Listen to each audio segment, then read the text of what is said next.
Hi, I'm Heather. Welcome to class. Today we're going to practice the first 6 poses from a sequence given by BKS Iyengar in his book Yoga, the Path to Holistic Health, specifically for irritability. You'll find the full sequence in my video library on my website heatherkitchenyoga.com.au. Before we begin, if you find this video helpful, be sure to like and subscribe. We're starting with supported downward facing dog pose, Adho Mukha Svanasana. Let's take our mat to the wall and we'll also use a bolster. We have the bolster sitting in against the wall, running lengthways along the mat, and it depends on both the size of your bolster but also on your shoulders as to whether you might need to bring more height onto your bolster, whether that's using a blanket on the bolster, or bring more height under your bolster by potentially putting a couple of bricks under the bolster. We want to bring the crown of the head to rest on the bolster in our dog pose, and for some people it feels like the head won't reach, and that may be because of the height of the bolster. It might be because the shoulders are not pliable enough. So that's why we need to modify the height there. We place the hands forward, and when we come into our dog pose, we want to bring the crown of the head, and I often like to use the front corner of the bolster there to rest the crown of the head. So I want to feel that I can rest the head into the bolster without bending the elbows. So walk your hands forward enough that your elbows are straight. And as I said, build up the height of the bolster if you need to so that it's comfortable. We want to be able to stay for some time. We find the position of the arms, the positioning of the legs, the positioning of the head such that we feel comfortable, we can breathe with ease, and we can sustain the pose. As you're reaching the arms forward and down, press the inner hands firmly into the mat and lift the armpit chest up away from the arms. Draw up through the sides of the waist as you press the head of the thighs up. As the head of the thighs presses up, you work to open then the back of the knees, hitting the shin bones back, and the heels can descend. But don't descend the heels at the expense of rounding the back. Some of us might need to keep the heels floating a little bit so that we can maintain the lift of the sitting bones and maintain the straightness of the spine. So don't necessarily be ambitious about trying to get your heels down here. As you're sustaining the pose, breathe smoothly.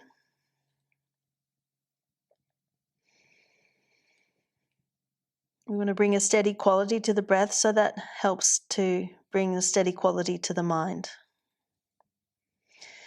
When there's irritability, often we feel quite jangled, restless.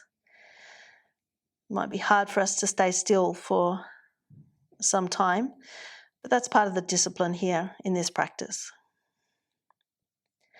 Settling yourself, settling the mind, settling the nerves.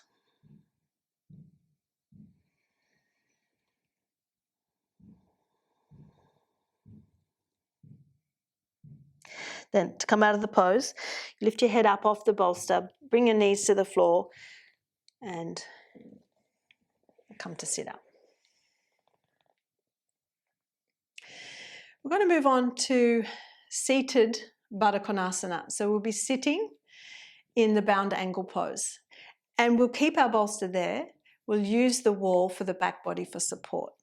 Let's take ourselves to sit. So maybe you slide down the wall like so into a squat, keeping the sacrum in contact with the wall. And then we can lift the front end of the bolster up and place the soles of the feet together underneath the bolster. The bolster can then rest down on the feet, and we can place the hands on the knees there. So ensuring that the back body is straight, just watch that your tailbone, your buttocks are not curling under towards the front end of the bolster. Make sure you're pulling your hips back. Sometimes it's worthwhile just walking the buttocks back towards the wall like so, so that you're feeling the lower part of the sacrum in contact with the wall. And so again, we just sit, we observe the body, we observe the breath, and we observe our state of being. Consciously slowing the breath, steadying the breath as you steady your gaze. So you can set your gaze forward at eye level and just let the gaze be soft, a soft focus. Not focusing on anything in particular, not allowing yourself to be distracted by anything else. And again, just witnessing the breath as it comes and goes.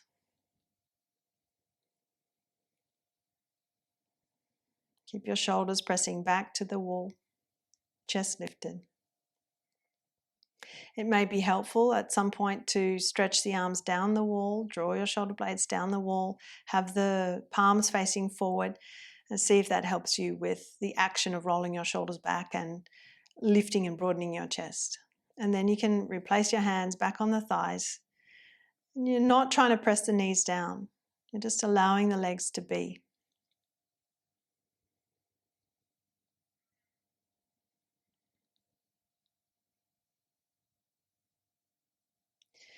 And then we'll slowly come out of the pose. So you can come away from the wall, take your feet out from underneath the bolster. We'll transition to Upavishta Konasana. For some people, it might be helpful to use the bolster to sit on. We can come away from the wall, or you can still use the wall for the back body. Particularly if it's difficult for you to sit up straight with the legs out wide, using the bolster is really helpful. But if it's pretty easy for you to sit in the pose, then just use a blanket, fold a blanket under the hips. I'm going to keep the bolster there. It's really helping me to lift up the base of the spine and consequently lift up the chest. The legs can be at about a 90-degree angle to each other, and you can reach your hands to whether it's the floor or the bolster behind you, on either sides of you, and roll your shoulders back. And again, just set your gaze, eyes at eye level, and relax the facial muscles. But do keep your legs active. So we're pressing the thighs down, quadriceps are switched on, watching the legs are not externally rotating, they're not internally rotating, they're staying neutral. Kneecaps and toes face the ceiling. The gaze is soft, facial muscles are soft, and the breath is easy and steady.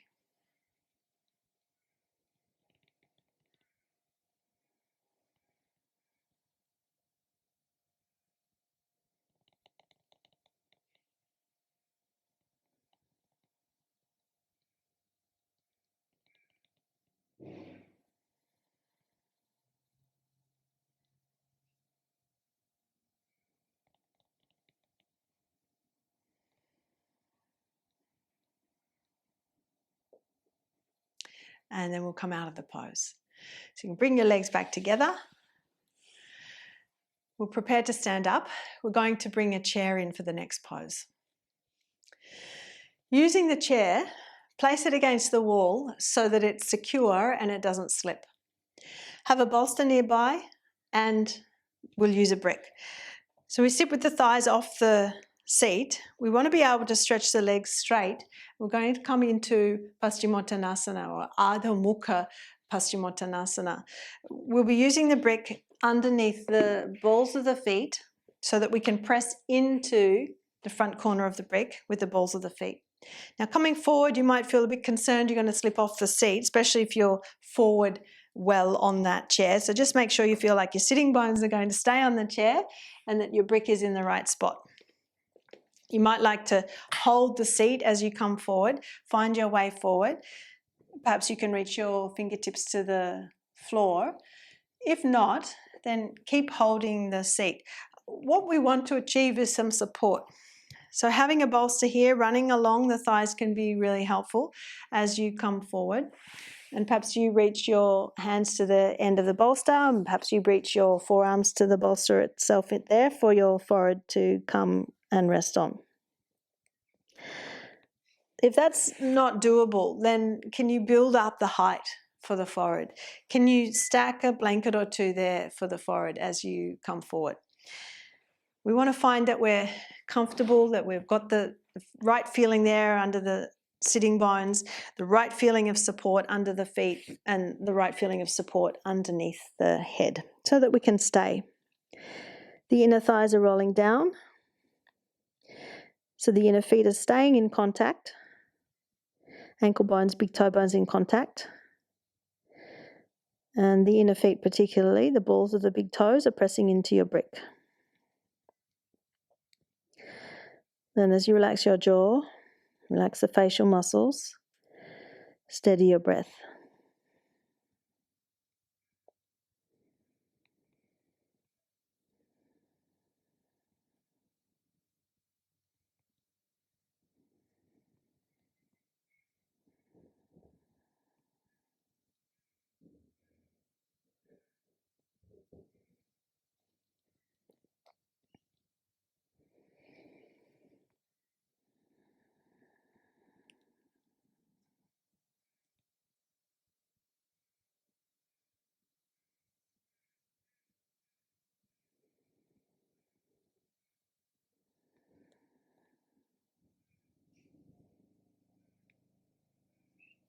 As you're ready, then you can slowly come up and out of the pose.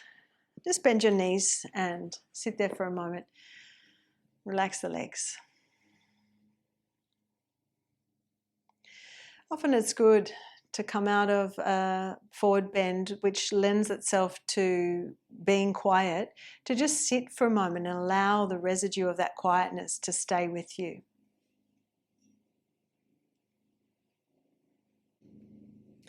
The next pose is Adho Mukha Virasana, supported. I'm going to keep this chair here, bring another chair in so I can demonstrate how to do the pose if the knees are problematic, and then I'll demonstrate doing it kneeling on the floor. If the knees are problematic, it's difficult to kneel, the knees don't like bending so much, then you can sit on a chair, have the legs forward, and have another chair in front of you. They don't have to be yoga chairs.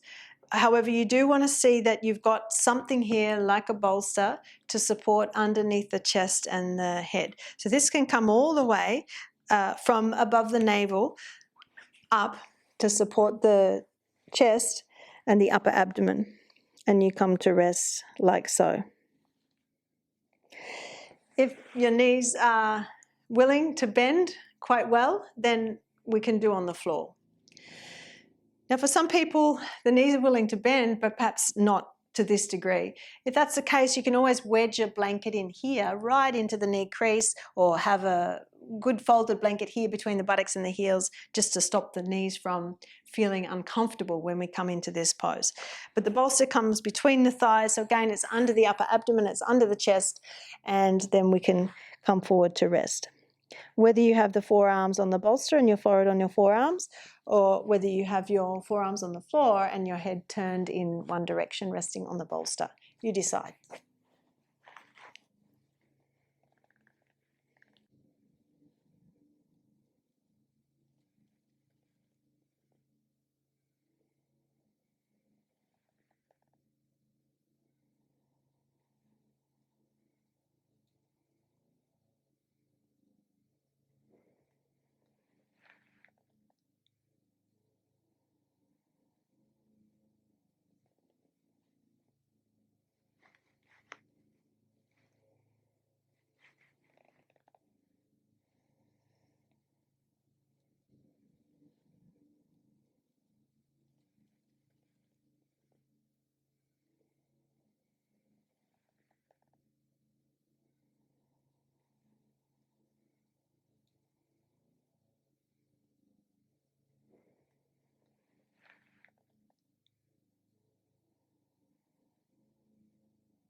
And let's slowly come up and out of the pose. The final pose for this particular YouTube video is simple cross legs forward bend. However, I have said that the full sequence is in the video library on my website. Simple cross legs forward bend. If your hips feel tight, you can sit up on a folded blanket, and you could have a chair here in front of you rather than trying to reach forward and down to the bolster. So you could have your chair seat here and bring your forearms onto the chair seat and rest your forehead on your forearms like that. However, if you feel supple in the hips, then you can use your bolster, and perhaps the bolster is sitting up a little higher to make it a bit easier for you to reach. At no point do we want to feel that we are significantly rounding the back and collapsing the chest. Do work to get the flexion in the hips, lengthen the breastbone forward, and find what works for you in terms of support. Commonly, we start the simple cross legs with the right shin in front, and then we will swap. If you've already started with your left shin in front, don't worry, you can just swap when it comes time to swap. As you're sustaining the pose, again, we tend to the breath. Easy, steady breathing. Relax the hips. Relax the shoulders. Relax the neck, the throat, the jaw. Ensure that your teeth are apart. Your tongue releases away from the roof of the mouth.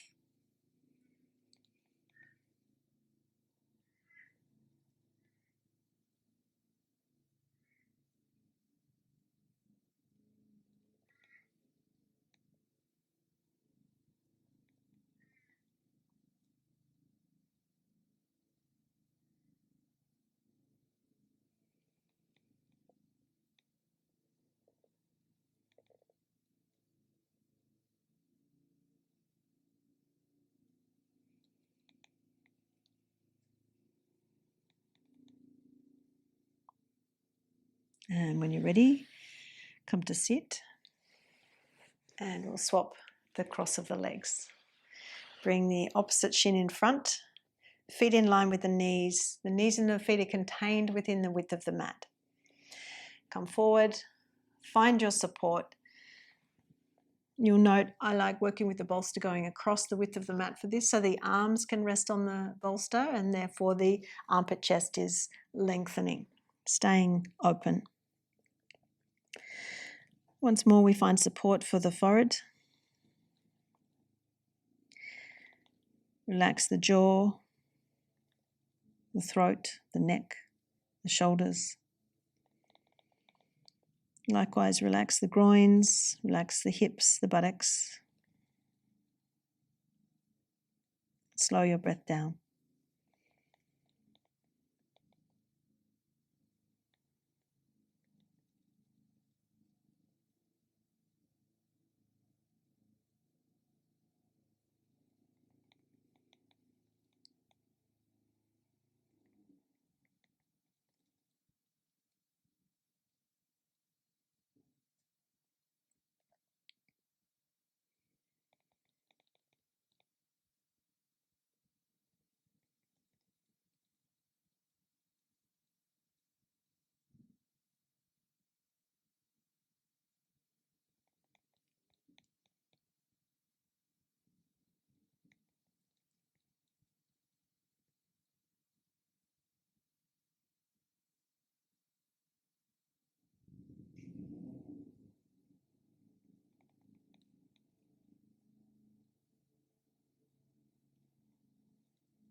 Then as you're ready, make your way up to sit. And again, we'll just sit for a moment. See that you're sitting up straight. Relax the arms, rest the hands on your thighs. And observe the residue of the forward bend and how that's affecting your nervous system and therefore how that's affecting your mind state. Ideally, practicing those 6 supported poses has really helped to soothe and settle any feelings of irritability. And as I mentioned at the beginning of the video, you'll find the full sequence for irritability in the video library on my website, heatherkitchenyoga.com.au. You're welcome to start your subscription with a 7-day free trial. That's it for today. Thanks for joining me. For more in-depth teaching, check out the video library on my website, heatherkitchenyoga.com.au. The link is in the description box below.